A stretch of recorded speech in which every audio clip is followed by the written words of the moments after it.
Good morning, Louise, Morning, Rob. and good morning to everybody who's watching this episode of God is Supernatural, or maybe you're listening to us on UGN Jams, Urban Gospel Network Radio, the best gospel network radio station you can find, because you will find us on it. So, big welcome. Our verse is 1 Corinthians 2:4. My message and my preaching were not with wise and persuasive words, but with a demonstration of the Spirit's power, so that your faith might not rest on human wisdom, but on God's power. That's what God's promise is for us. This is the only way the Great Commission can occur. And do you know what?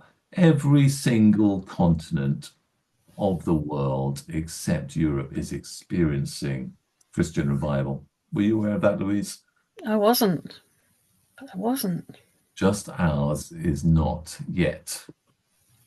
But we are certainly believing for a change on that front, aren't we? Definitely. And we're getting glimpses as well. We are getting glimpses. And um, if your life, so what it means, and we experience this, don't we, Louise? This just is the most exciting kind of life that we can live. I mean, there's something very dynamic, vibrant about living a life that sees the power of God moving through it. Yeah, definitely. There's ongoing transformation in ourselves and in people around us as well. Yeah, and it's exciting. I mean, how many Christians think, gosh, my Christian life is so exciting? How many believers do you think say that? Not too many, I don't think. Not as No, many as there should be. no, they probably think it's dutiful, it's uh Legalistic, yeah. maybe legalistic, it's rhythmic, it's methodical, dutiful, um, has virtue about it. I'm good and kind, but exciting, vibrant, unexpected, full of drama, Scary at times, yeah. scary, scary. Yeah, when sometimes those demons manifest and you're unexpected, or the faith steps you have to take. Um, we get challenged, don't we? We definitely do. Yeah. So partly we're saying that because actually we feel like we're in a season where something else is opening up for us. There is some dynamism. We're moving forward. So at the beginning of last year, we had a number of prophecies which centered around Isaiah 60, verse 1, which says this: Arise, shine, for your light has come, and the glory of the Lord has risen upon you. That's a very exciting verse, because that's a verse where the prophet is saying a new season has dawned. He's saying, arise, get up from where you are. You're wherever you are. You're on the floor, you're on a lower level. Get up and step into this new season, because I have appointed a new season for you. And what is this season? Uh, Shine, for your light has come, and the glory of the Lord is risen upon you. In the Bible talks about two types of time. One is chronological time, which is the passing of years, where you go on Zoom and you think, I need that filter just to reverse those passing of years, make me look youthful again. That's our chronological time. And then there's Kairos time, which is simply God ordained. God has simply decided that this is a season where thus and so is going to happen. This is a season where my favor is going to be upon you. And that's what Isaiah is talking about. He's saying, I have appointed a season where your light has come and the glory of the Lord is rising upon you. Therefore, act of faith, get up from where you are, shed those limiting disappointments, past expectations, allow God to just slough them off from you like a snake sheds its skin, and embrace that this is a new dawn for you. So we feel that we feel that's what God has said for us, and it's just genuinely exciting for us, isn't it? Yeah, definitely. Lots of emotions, but exciting is the Yeah, prevailing one, I think, definitely. Yeah. yeah. I was thinking last night, Louise, we're at the beginning of the year. Since COVID, I don't know. I mean, and I wasn't conscious of this until last night, and we were talking that since COVID, I haven't really been sure what any year is was producing. It's kind of always felt I wasn't particularly conscious of it at the time, but actually looking back, uh, I don't think I was looking to the years with expectation and hope, a certain kind of lightness about it. But actually, this year I am. Yeah. And it's exciting, like you say, to have those expectations. And I think having expectations encourages you to focus and pray into them, doesn't it? Yeah, You with can with just ride. with Yeah. hope, with hope, which is a expectation that God is going to do marvelous things. Yeah. So one of those is certainly revival. Will God start breaking in and just revival? The other is breakthroughs on some of these major illnesses, conditions, medical conditions that people present with. And we're going to talk about a couple of testimonies that we've had, but actually, this is a year where we are definitely leaning in. Having an expectation is not just sitting back and thinking, okay, God, do it. It's also about us leaning in a very earnest way, asking God to give us some major breakthroughs in certain significant illnesses like cancer, like people being blind, those kind of very biblical things that we want to see very clear, definite expressions of his power and his healing breaking in. And we see something, don't we? We see some things. We're going to just share some testimonies about those, but actually, we have an expectation there's going to be some real breakthroughs here. Yeah.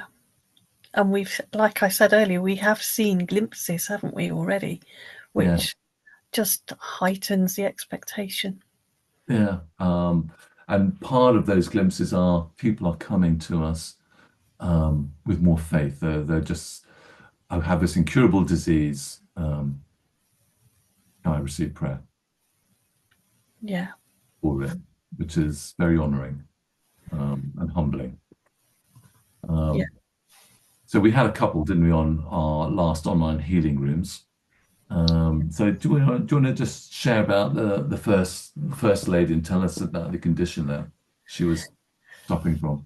Yeah. So this lady is suffering with Huntington's disease, which, humanly speaking, is not curable. Um, it's a degenerative disease. So humanly speaking, it just gets worse. It's the brain stops working in all sorts of different areas, so it affects mobility. It affects the swallow reflex, and as I say, it just gets gradually worse and worse. So this lady, she came with her husband, and as the team were with her, they could see some of the results of this disease. Her body was jerking around a lot. But as the team prayed for healing, so they were taking authority and just commanding that the body to be healed, they noticed that the bodily movements did calm down quite a bit, even in that short time of prayer. Yeah. And the lady herself said that she did feel better. So within half an hour, there was improvement in what she was feeling and what was going on in her body. And so much so that she has actually signed up to come to our in-person healing meeting, which happens this Sunday, actually. So this was happening online, but she's coming back for more prayer. She's seen the effectiveness of that. Yeah. So she felt encouraged, and I think she was with her husband, wasn't she? And her husband felt encouraged. Yeah, yeah, definitely. Um, so Huntington's disease, is it like a form of motor neuron disease, or is this something different? It's different in that it's inherited. So if your parents have it, there's quite a high risk that you will get it too, and you can pass it on to your children, and there's nothing you can do to stop that. But yeah, it's the same in that it's progressive, and it affects all different areas of your body because it's in the brain. Right. And it's a gene thing, is it? Yes, a DNA. Yeah, Yeah. So yeah. So well, amazing that she was experiencing improvement through the prayer. But yeah, so our prayer is that things like this are going to be dramatically changed. yeah, Um, the other one is which is the big C, and um, I think we know a whole number of people who are suffering from cancer, don't we? we do. Yeah, I think most people it affects them or their families in some way, doesn't it? But this guy that we were praying for, he has stage 4 cancer. I think it was in his prostate originally, and it had spread to his spine. And on the night when when the team, I wasn't praying for him, but when the team were praying for him, what he was specifically asking for was for relief in the pain in his back. That's what was bothering him the most. Yeah. So Uh, again, just before you go on there, so that's interesting, isn't it? Because you know, um, wasn't yet at a place where he was wanting prayer for the cancer to go, yeah, that's right. or just this specific area where it was now affecting his mobility and Yeah, your mind. just when you're in pain, it just affects everything, doesn't it? Yeah, But yeah, so the team, they prayed into this, taking authority, commanding the pain to go, and they spent a little while doing that. When they stopped praying, they just asked him to check how's the pain, and so he was kind of. They say he was kind of moving around in his chair, and the lady feeding back to us said he did the look. So it was like, and he told them that it was 50% better than it was when they started. But he had kind of a look on his face of disbelief. yeah, Uh, it is that look of disbelief that is so encouraging when you see yeah, it. Because yeah, you know it's real, don't you? When you see that the person who is receiving the prayer is questioning, is this really happening? But yes, he experienced a 50% improvement. And again, so much so, he's signed up to come back next month to the online healing rooms, which yeah, is testimony to the power and effectiveness, isn't it? That people come back and want more prayer. yeah, because actually they do that. So we don't particularly advertise our online healing rooms because they get booked up so Yeah, quickly. Um, but part of that is because people are experiencing the benefits. They see changes happening that have not happened in any other way, and want more of it. yeah, definitely.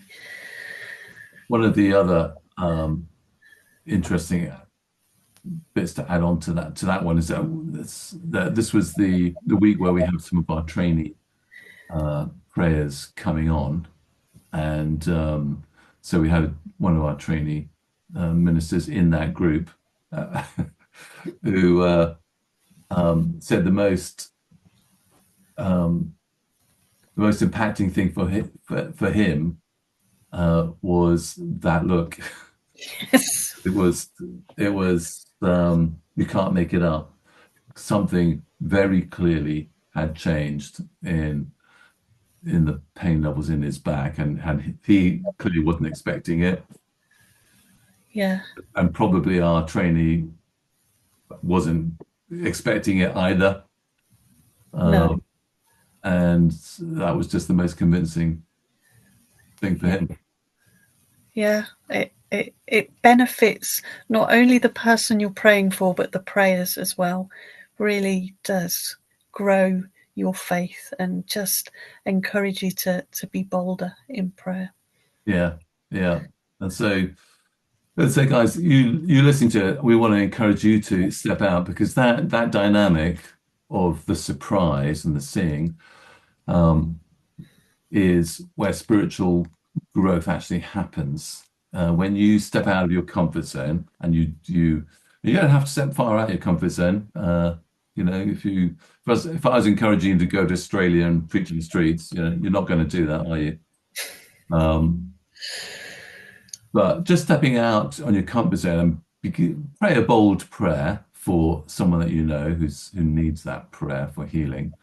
You stepping out of your comfort zone, and then God does something supernaturally that you can't do. The experience of being inadequate, feeling inadequate, and God then backing you up, that's where spiritual growth occurs. Because suddenly that gap now has been filled by God, and you grow your spiritual faith, your expectation just increases to that level. So the more you do and the more you see, the more you grow. It's a lovely virtuous cycle. We have our next Kingdom First starting in March. So if you'd like to be discipled into this ministry and see so much more happening, and our current group are just experiencing God in wonderful ways, being healed themselves, transformed, then why not sign up? We're on networkvineyard.church. Go there, look at our events, and sign up. We'd love to see you. Love to see you join the revolution. Uh, until next time, God bless you.